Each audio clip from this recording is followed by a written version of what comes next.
Yes. Yes. Matt Baker. The comic itself, it'll cost you a fortune.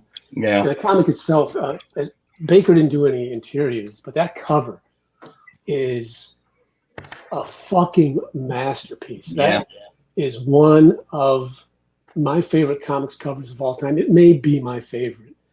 Matt Baker was an African-American comics artist. I don't know that he did much writing on his own, but as you can see, he knew how to draw women.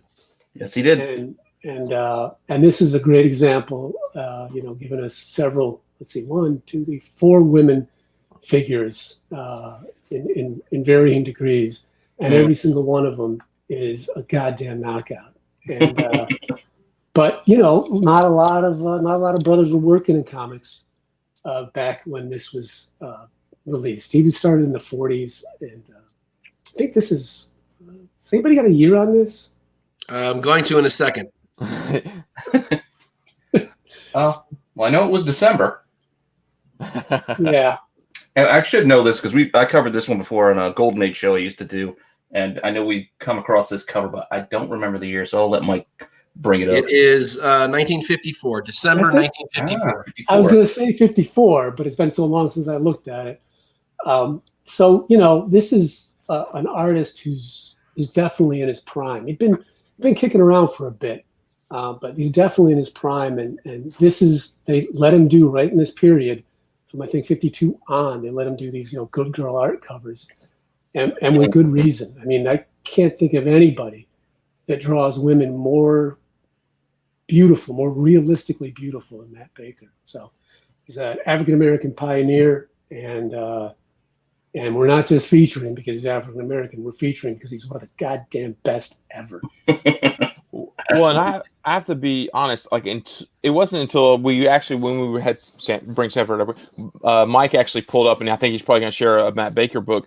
He brought up and talked about Matt Baker. I had no clue. I knew the name, but had no clue he was African American. I had no clue about that. And a lot of and Pete and I were talking.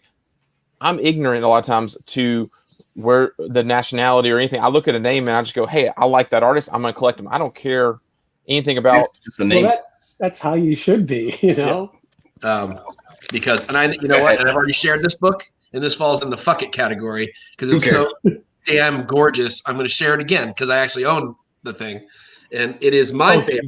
Yeah, you own that? Of course you do. You're holding it. This was my Grail. This was my Baker Grail. I think this is his prettiest cover. That Cinderella Love is really close, though.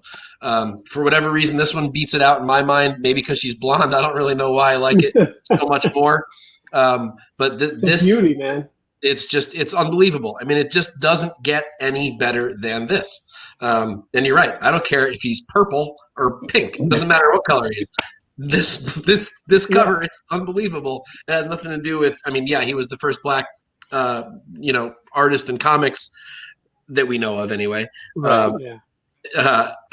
Who cares? I mean, the fact that got produced is incredible. So well, it's important to celebrate him for that. I like A.C. Hollingsworth stuff, another African American artist of the Golden Age. Yep. But for different reasons. But Matt Baker's stuff is so appealing. And A.C. Hollingsworth did a lot of horror, and as a result was decidedly unappealing. But he was great. He was great. His fine art stuff's even better. A.C. Hollingsworth. I highly recommend you look him up. Or he's also known as Al Hollingsworth.